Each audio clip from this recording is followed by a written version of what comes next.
Welcome to the Rabbi Daniel Lapin Show, where I, your Rabbi, reveal how the world really works.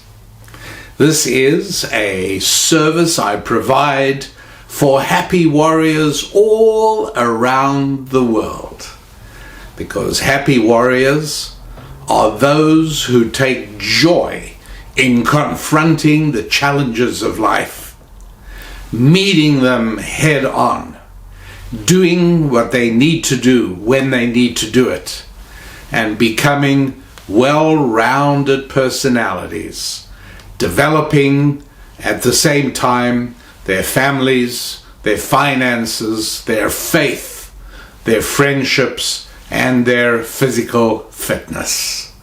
So it is a great honor for me to serve the community of happy warriors through this podcast.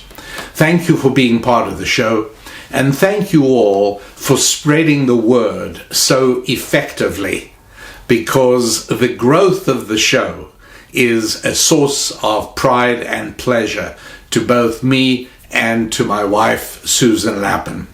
So onwards with today's show, which is a difficult one, by the way. If you sensed perhaps a small reluctance on my part to dive into the material, well, I may have to plead guilty to that, because it's not an easy one. What I'm speaking about is why are so many psychologists and psychiatrists Jewish?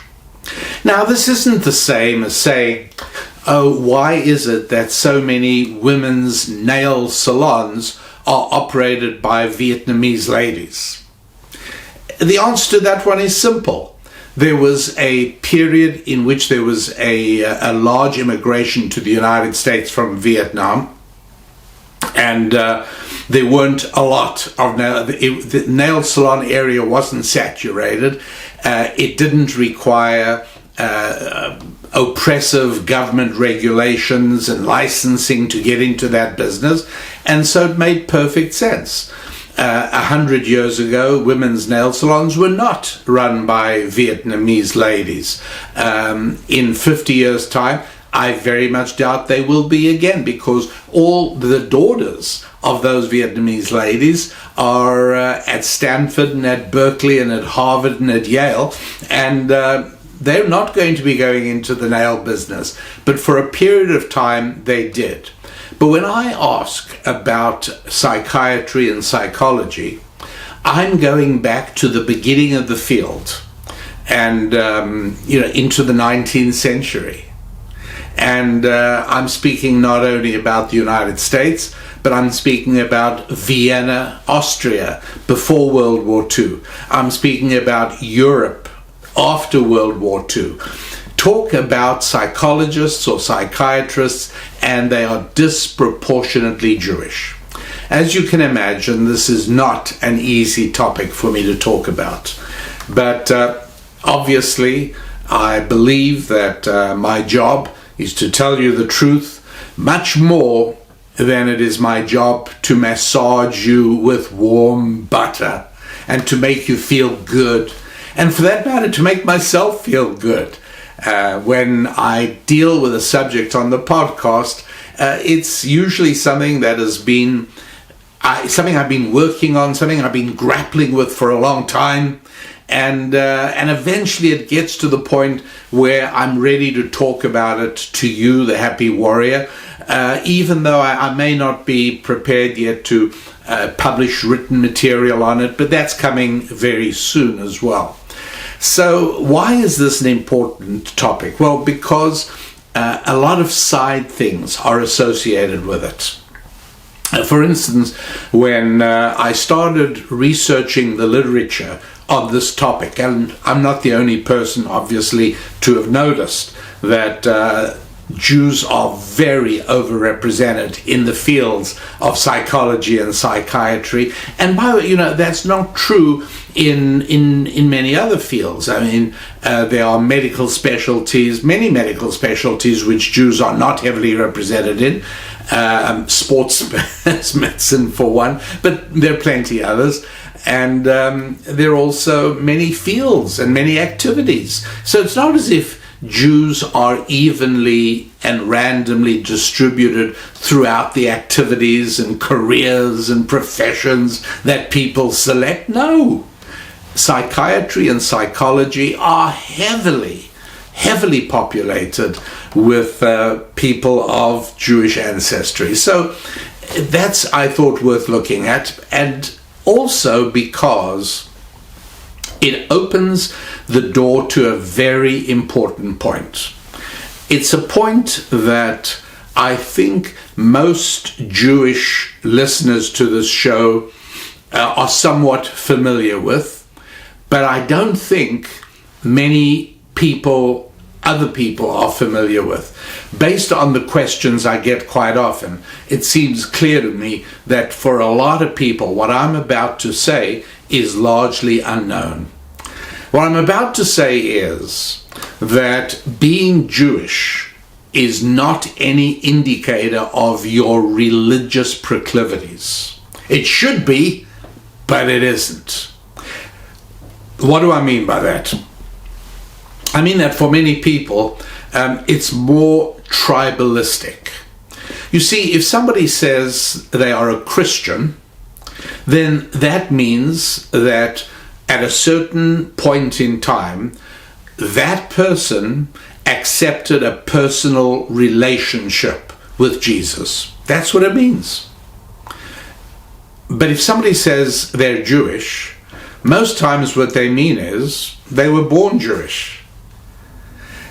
If somebody says they're a Christian, what you do not expect to hear from their mouths in the next moment are, and I'm also an atheist. You don't expect to hear that.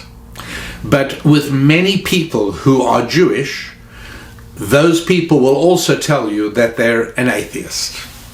Sigmund Freud wrote in a letter to a Swiss friend of his by the name of Oscar Pfister, who is a psychologist in Zurich. He wrote to him and he identified him. He said, "I am a godless Jew." He said, "It's funny that the field of psychoanalysis had to wait for this godless Jew to show up." And for somebody to say I'm a godless Christian is absurd. I don't know for sure, but I've got to think that for somebody to say I'm a godless Muslim is ridiculous. You wouldn't hear such a thing, I don't think. But with a very large proportion of Jews, particularly in the United States of America, a lot less so in Israel, but in the United States of America, you will find many Jews who will call themselves Jewish by culture, but non-religious, no relationship with God, non-believing, no connection with the Bible, no interest in the Bible, no belief in the Bible. That's very common. And I think that if you tapped a Jew on the shoulder on any street in the United States of America, if you're not in an area with Orthodox Jewish population, such as parts of Brooklyn, New York, parts of Chicago, parts of Dade and Broward counties in Florida, parts of Los Angeles, parts of New Jersey, Teaneck, New Jersey, Lakewood, New Jersey, Baltimore, Maryland, and a few other places. Those happen to be cities with significant populations of Orthodox Jews. Usually, in many cases, not the majority, but a lot. But ordinarily, you tap a Jew on the shoulder in the street, and you say to him, "So, do you believe that God gave the Torah to Moses on Mount Sinai?" Because that really is the seminal question of Judeo-Christian belief, is it not? And I don't think I have a single Christian friend who would answer that question anything differently than, yes, of course, don't you? Do you believe that God gave the Torah to Moses on Mount Sinai? And let me tell you what the odds are. The Jew you tap on the shoulder on the street, there's a 60% probability that he will say to you, well, it depends what you mean by God gave. I mean, you know, if you mean there was inspiration or that Moses compiled, and what you'll get is a long list of ifs, ands, and buts. But the proportion of American Jews who will answer that question, again, the seminal question is, do you believe that God gave the Torah to Moses on Mount Sinai? It's not, do you believe in God? Because most people do answer that in some way or another as yes. But it's much more than that. If you ask the same people who would answer, do you believe in God? If you answer those same Jews who say, do you believe in God? They say, well, some kind of God, some kind of being. That's the kind of thing most Jews would answer. And then you say, do you believe that God prohibited the act of male homosexuality? Absolutely not. So you've got to see, and you've got to know, that not just in the present stage, not only in 2022, but for years and years and years, and I dare say into the future as well, for a large number of people who think of themselves as Jewish, who are born Jews, and who would probably answer in the affirmative if somebody said, are you Jewish, provided the questioner was not a Nazi with a machine gun, but they'd say, I'm Jewish. Those same people would have to tell you, if you develop the conversation a little further, that their value system is not Jewish. Their value system is secular modernity, secular socialism, secular fundamentalism. And for many years, people used to joke that the Democratic Party was the uncircumcised wing of the Jewish community. People used to joke about that in America. I suppose it's a lot less of a joke today. But many of the big names one knows of as being Jewish have zero commitment to God or his message to mankind. You really have to know and you have to understand that. That's really important, and it has a lot to do with this question of why are Jews so overrepresented in the professions of mental health, psychiatry and psychology? Why? What's going on there? Well, let's first of all just take a look at who some of these people are. I wrote some of them down. This is by no means a comprehensive list, I can assure you. But it starts, of course, with Sigmund Freud. And look, I do know that this show is going to be somewhat controversial, which is deeply distressing to me because, as regular listeners know, my paths are the paths of righteousness and my ways are the ways of peace.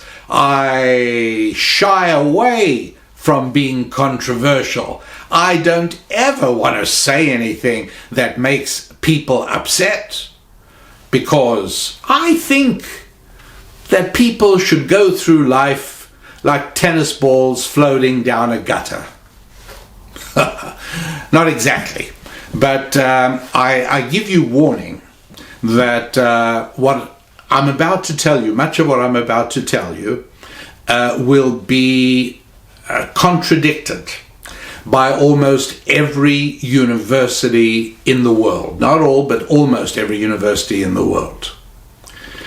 And what I'm going to say to you is, it doesn't matter. It doesn't worry me. It shouldn't worry you. You know why? Because we're not talking about nuclear physics.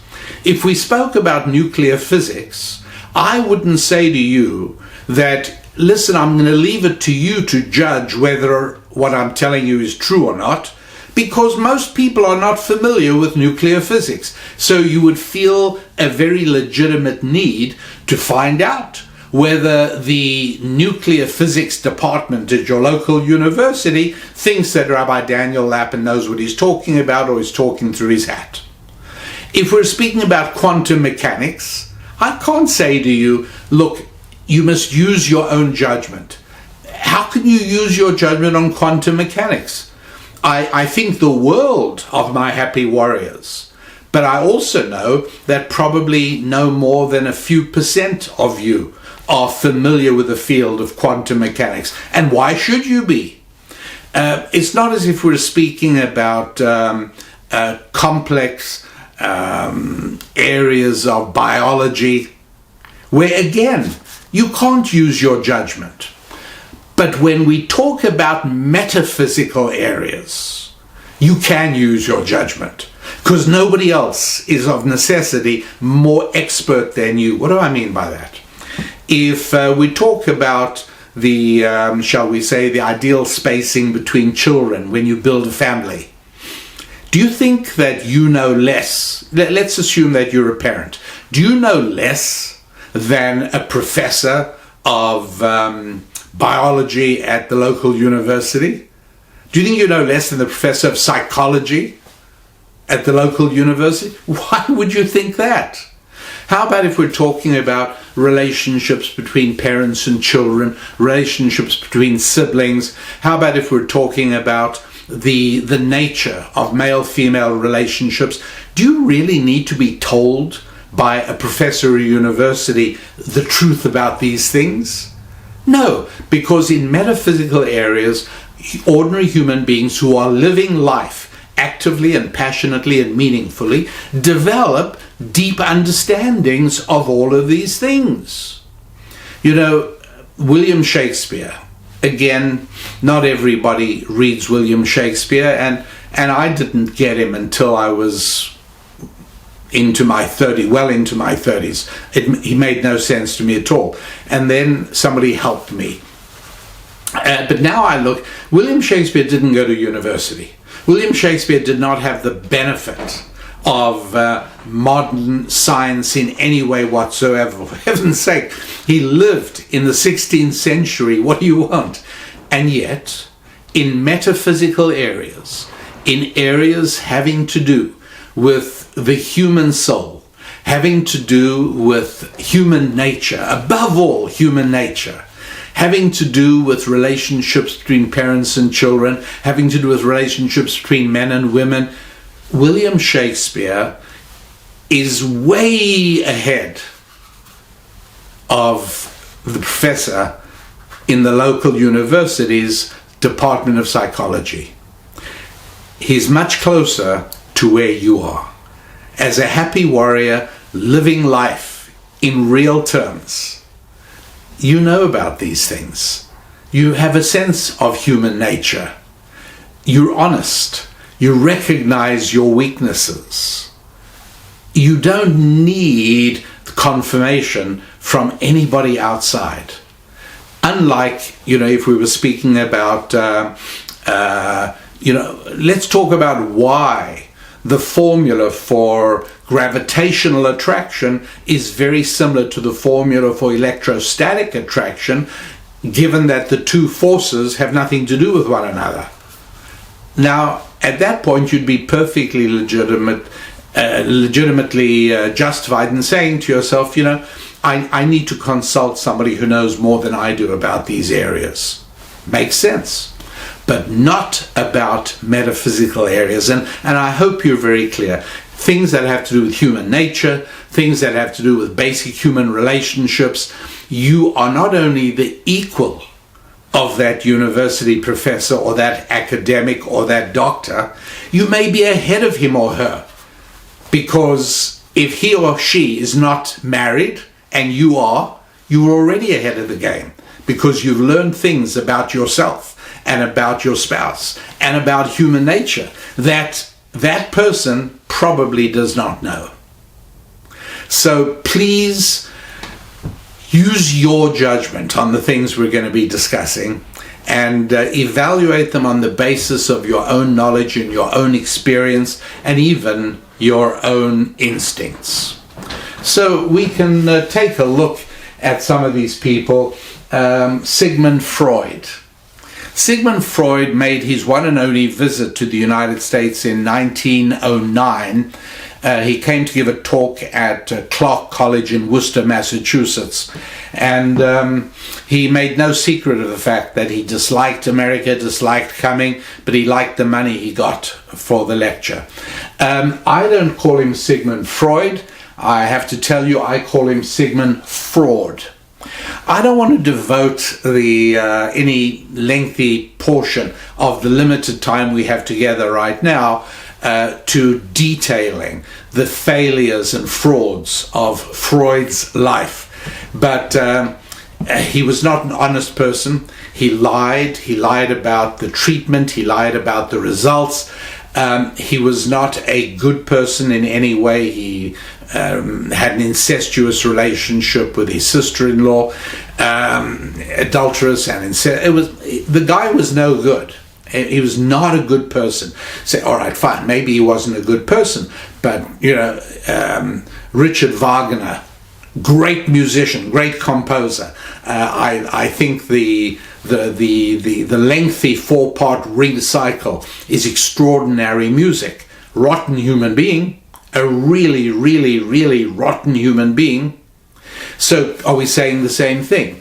Sigmund Freud, a rotten human being, which he was, but a great scientist? No, he wasn't a great scientist at all. In fact, he devoted much of his life to trying to persuade the scientific world to recognize that psychoanalysis was a science. But it's absurd.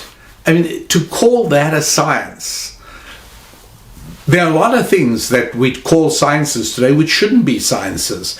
Economics shouldn't be a science. You know why? Because economics has a lot to do with human character and human nature.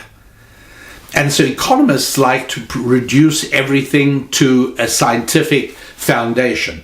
According to the economics, if two men have exactly the same statistics, same age, same education, same earning, same jobs, let's say theoretically, they just had the same activities, the same financial activities, does that mean that by the age of 40 they'll both have the same net worth?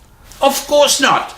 Science would say, well, yes, if they both earned the same amount of money for the last 20 years, then yes, but it's not true, because human character comes into it. One of the men saves and scrimps and invests and is frugal. The other one is a spendthrift, wastes money on the latest consumer baubles and blings. And so, you can't. It's a character thing.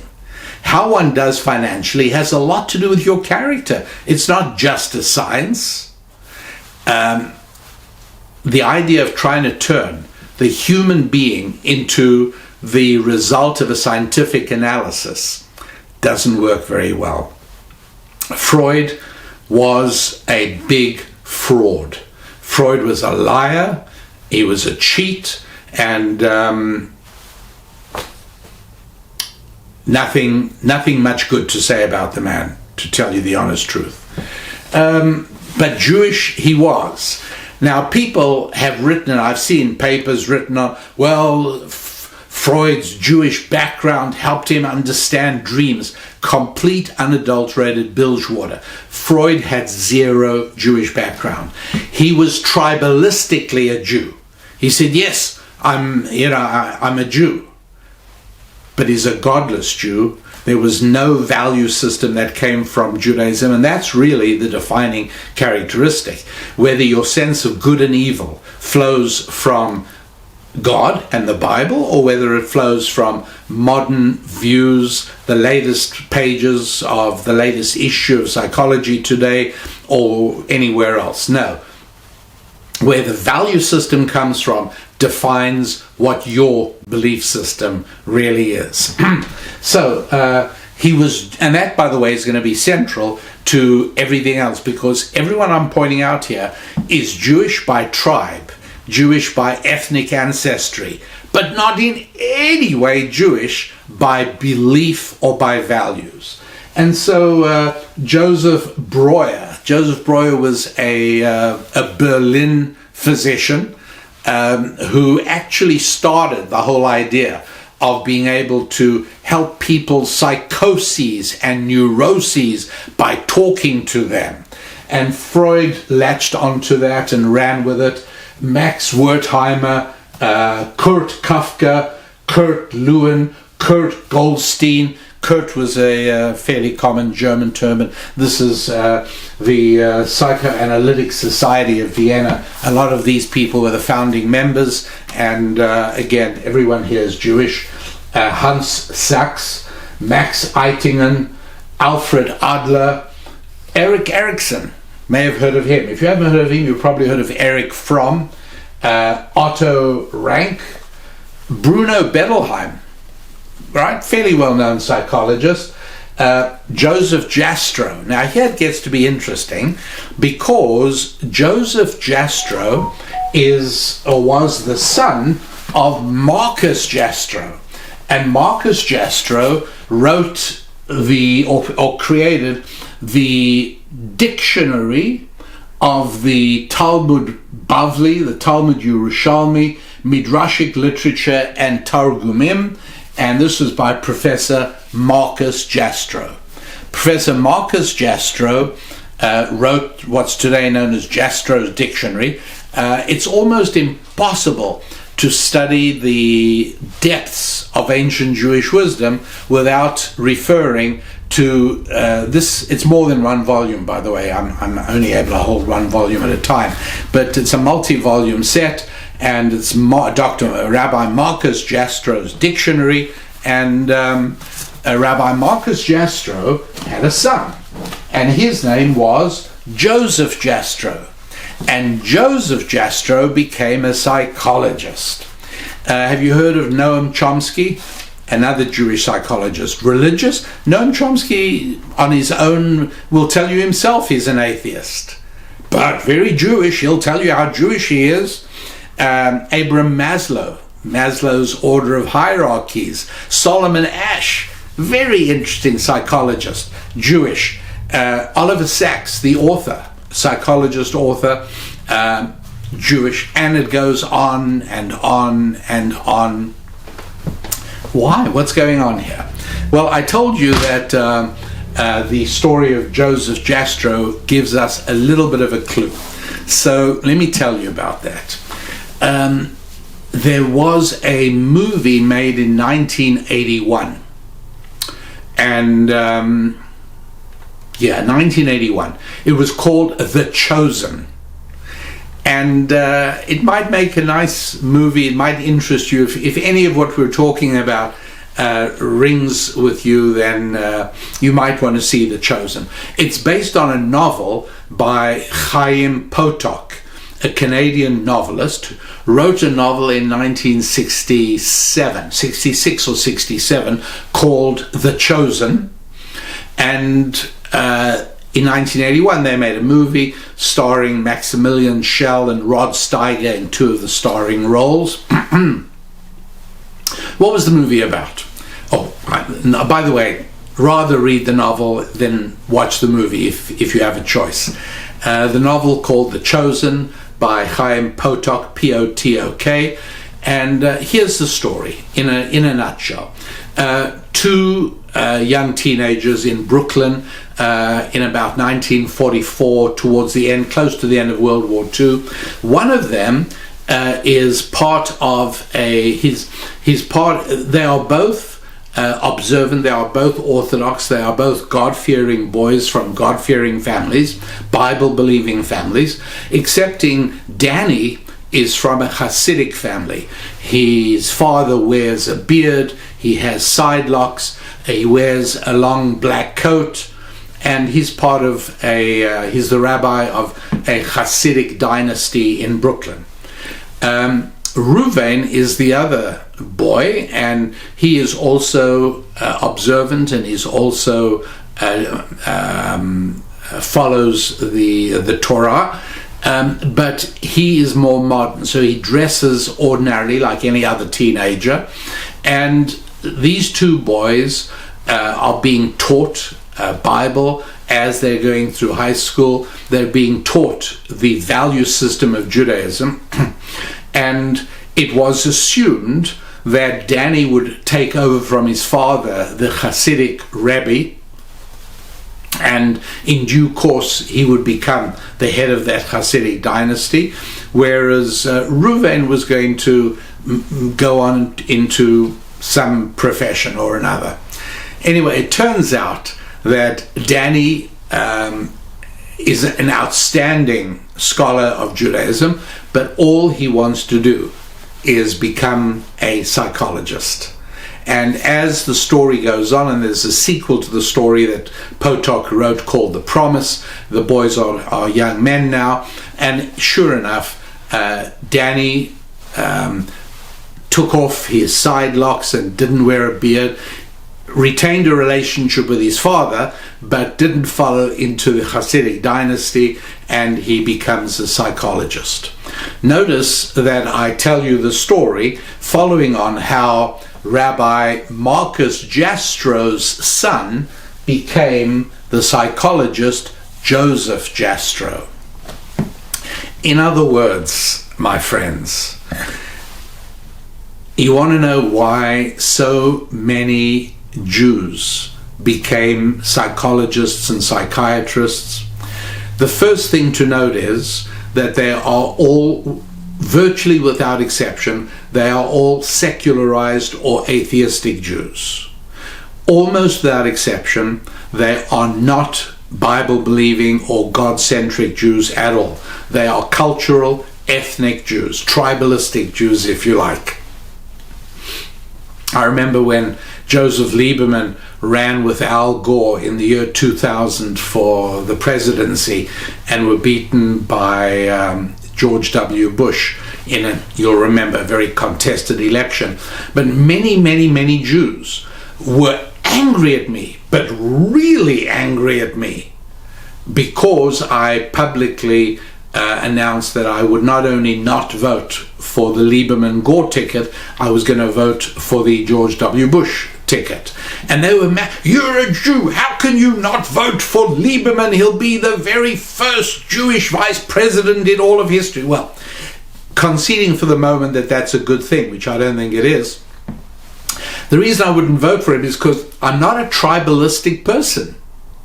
Tribalism has never worked. Tribalism is part of the Arab world. Tribalism is part of the African world. These are not places known for being the cradles of civilization. Tribalism is not a good idea.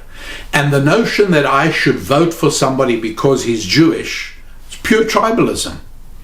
I vote for somebody not because his skin is the same color as mine, not because his religion or his ancestry is the same as mine.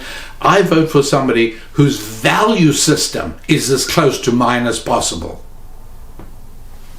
Talking about a very different story. Very different story. And so you've got to understand that all of these and all the others that I didn't have space to list, all these people of Jewish ancestry is the way I put it, who have become famous in the fields of psychology and psychiatry, they are people who have no connection with the God of Abraham, Isaac, and Jacob. I don't know of a better way of putting it. I know that that sounds harsh. I'm not saying they're not nice people. I'm not saying they're not good people. But I am saying they're not good Jews. They are not Jews who have any connection whatsoever with the God of Abraham, Isaac, and Jacob, and with his book at all. Right? That's not what we're talking about.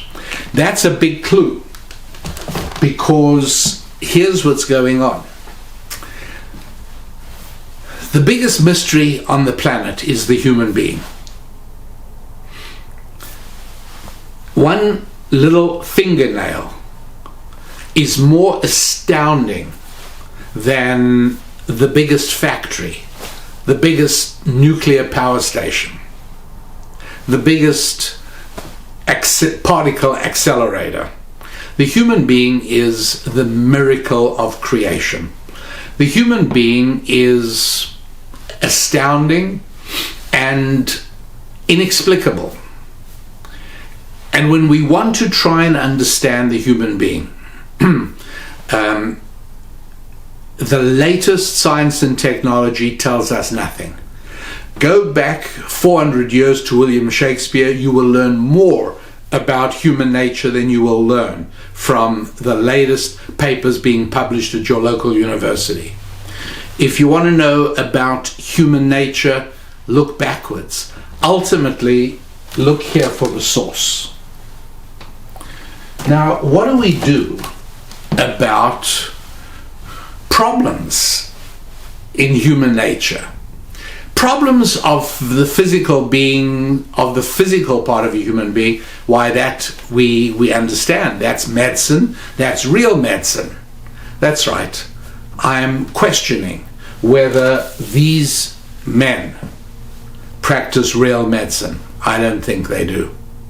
They're practicing psychiatry and psychology, which are attempts to come up with a secular, God-free approach to understanding human nature. That's what it's about. And that's why in The Chosen, Chaim Potok has the son of the Hasidic Rabbi basically turning his back on the Hasidic dynasty and becoming a psychologist. Happy warriors, if somebody has no connection with God, desires no connection with God, and wants to help people at the deepest human level, then you become a psychologist or a psychiatrist. Let me put it this way. A psychologist or a psychiatrist is a secular rabbi. It's an attempt, it's somebody trying to probe the secrets of the human soul without God. That's all it is. And as such, it is completely doomed. You know why it's doomed? I'll give you 3 seconds to answer it yourself. Why is the attempt to find a secular solution to the human being doomed? 1, 2, 3.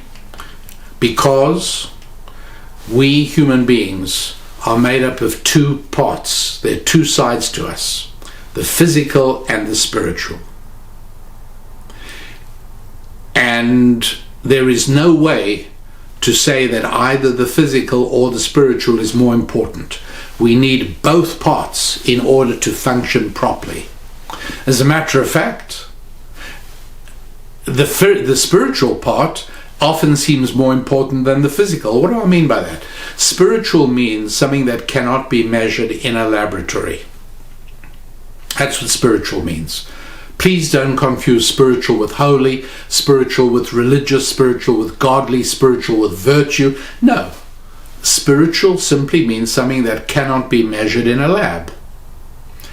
And if you are hiring somebody to work in your business, my bet is you are much more interested in the spiritual characteristics than the physical, right? I mean, after all, are you that interested in what they look like? Are you that interested in the gender or the skin color? Or no, unless, you know, maybe you're in the swimsuit industry and you're looking to hire a model. I get it. Okay, fine. But other than that, the qualities you want are integrity, not measurable. No lab instrument measures integrity. Resilience, optimism, the ability to keep on going even when you've been knocked down a few times. Those are the things we need. Those are not measurable in a lab. If you came up with a way to measure them, you'd make $1 million, because there's not a recruiting company in the world that wouldn't want to buy your test. But there is no such thing. There is no test, because there's no lab. These are spiritual characteristics. And so if you want to understand the issues of human integrity, human optimism, human resilience, human resourcefulness, then you turn to this book. You do not turn to the fields of psychology and psychiatry, because these are spiritual, and psychology and psychiatry try and explain the human being with no recourse to spiritual reality whatsoever.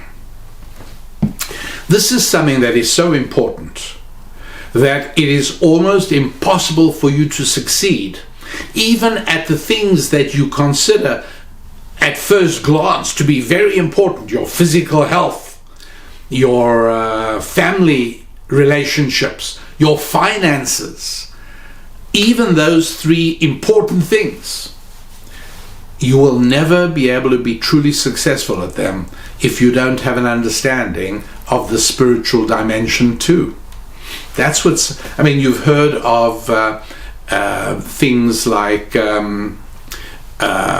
placebos, right? Where the human body reacts to sugar tablets as if they were medication, provided that you believed that they were medication. It's the placebo effect. Very, very worrying to this crowd, because it shouldn't happen.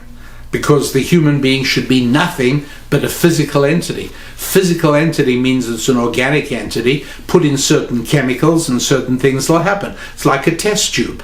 You run a reaction in a lab, you pour stuff into a test tube, you know what's going to happen.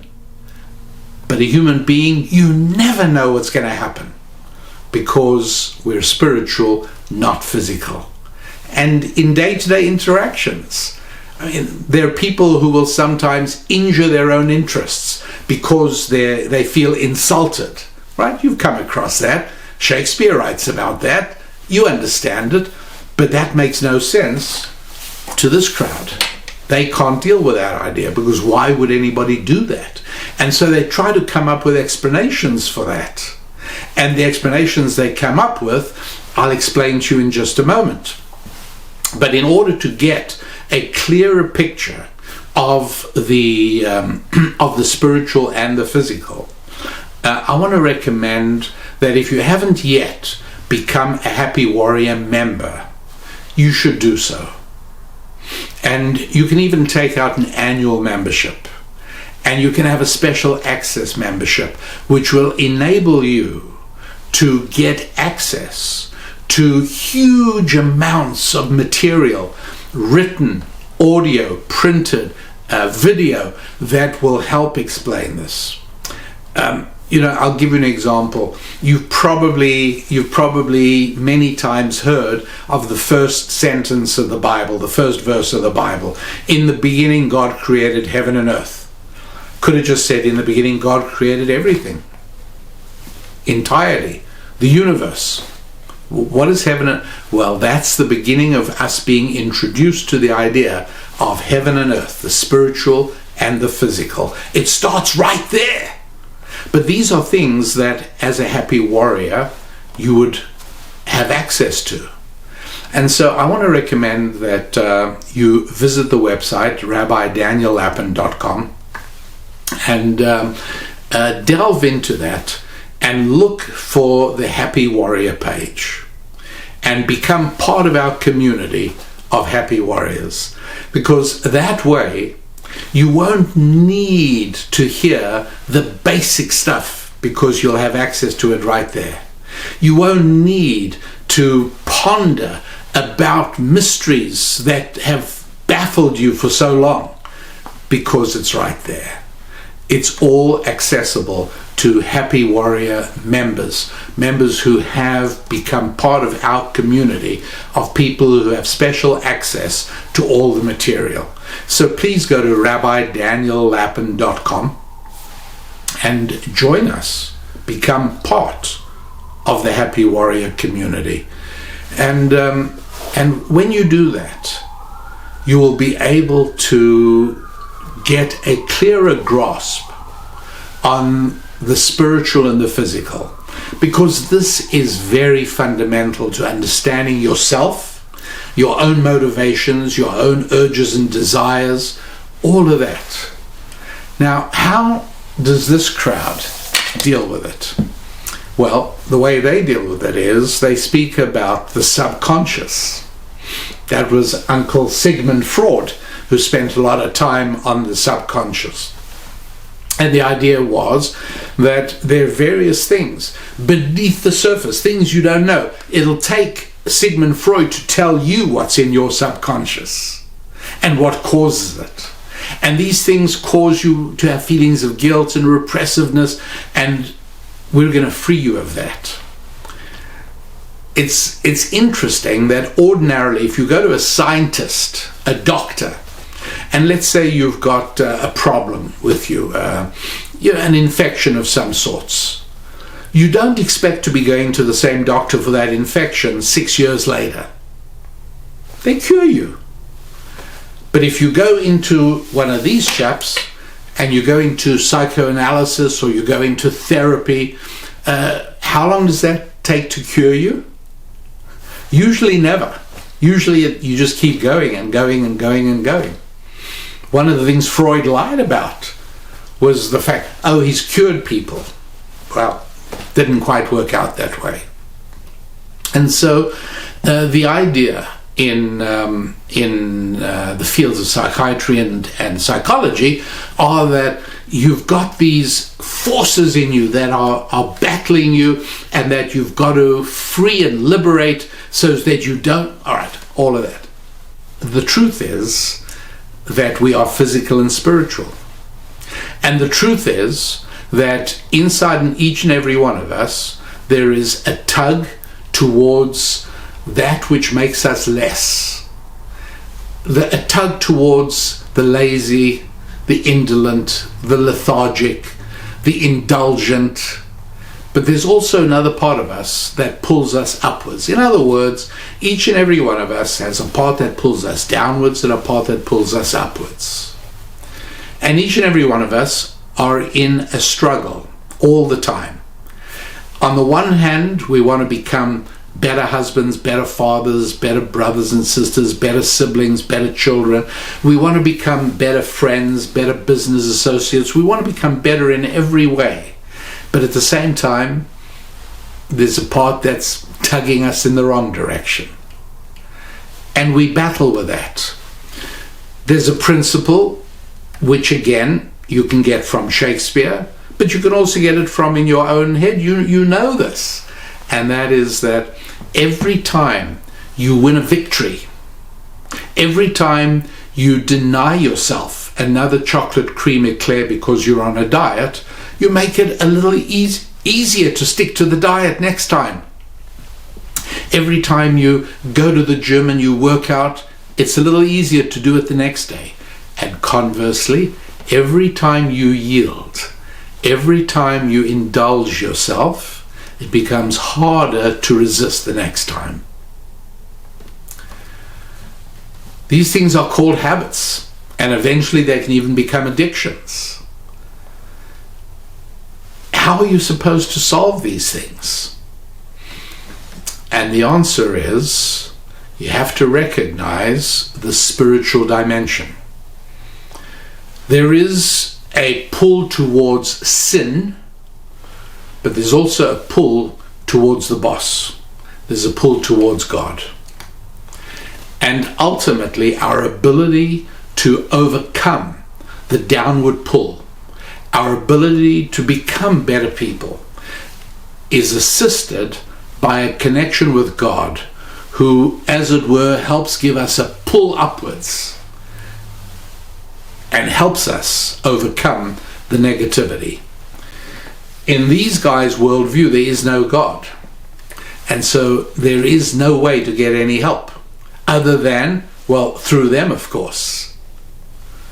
And that's what they try to do.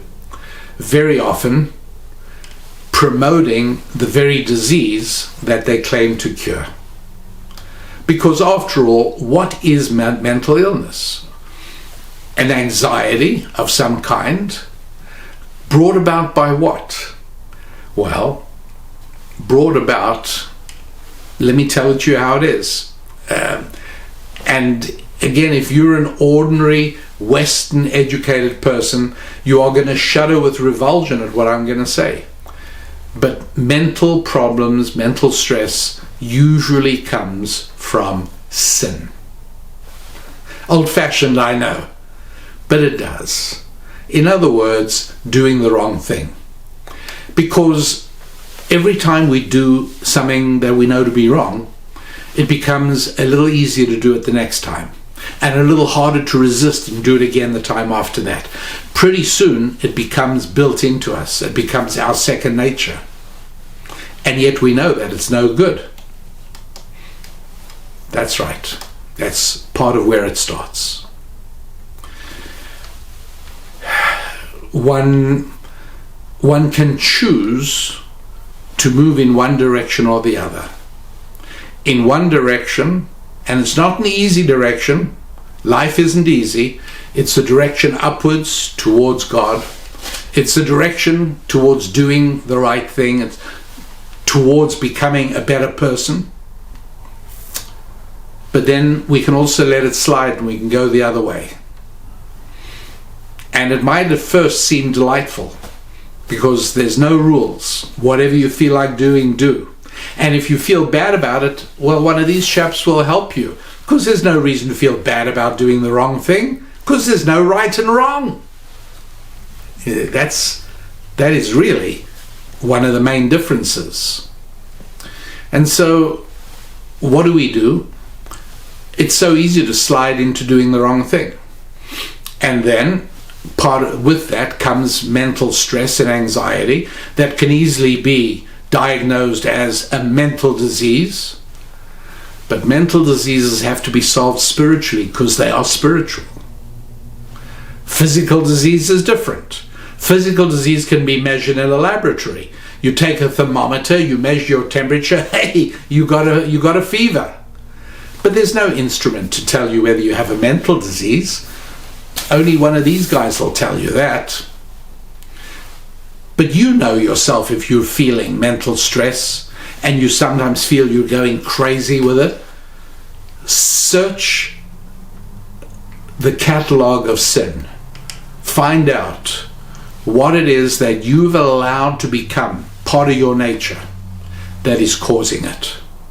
And then you have to turn for divine help. You have to turn for supernatural assistance, because we can't do it by ourselves. And don't for a moment think one of these guys can do it for you. They can't. It's basically between you and him. And that's how we deal with it. Now, look, I know what people are going to say. This is very dangerous. You're telling people, yeah, I am. I actually am. I just have, as a matter of fact. I didn't imply it. I stated it unequivocally. That mental equilibrium, either being in very good mental shape or terrible mental shape, is a spiritual issue. And if it's a spiritual issue, it's got to do with him above. And that's the way it can be solved, and that's the way it can be cured. That's the only way to do it. And so, yes, the overwhelming majority of the founders of psychiatry, Jewish, yeah, of course, secular Jews who understood that the spirituality intrinsic to the human being is the best evidence of God, and they are desperate to transform the human being into nothing more than $9 worth of common chemicals. We're just a bunch of molecules of hydrogen and carbon and a bunch of molecules of water. And when you do certain things will result, and everything can be solved pharmacologically. We've just got to give you the right tablet and you'll be fine. Everything will be fixed up. We're not like that. We're spiritual beings.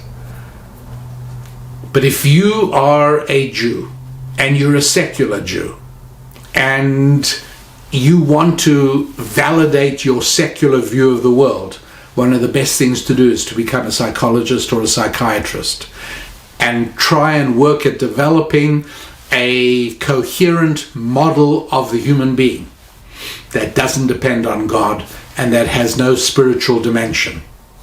And as we say in Jewish, lots of luck. Not going to work. So that, ladies and gentlemen, is what we have for today. Take a look at the website, rabbidaniellapin.com, and join us, become a member of our Happy Warriors community. And until next week, you focus on your 5 F's. Regardless of what's happening in the world politically, regardless of what's happening militarily, regardless of what's happening economically, these are all big, big picture things. But none of them should be able to, in any way, handicap your progress with your family, your finances, your faith, your friendships, and your fitness. Your family, your faith, your finances, your friendships, and your fitness. Until next week, I'm your Rabbi, Rabbi Daniel Lapin. God bless.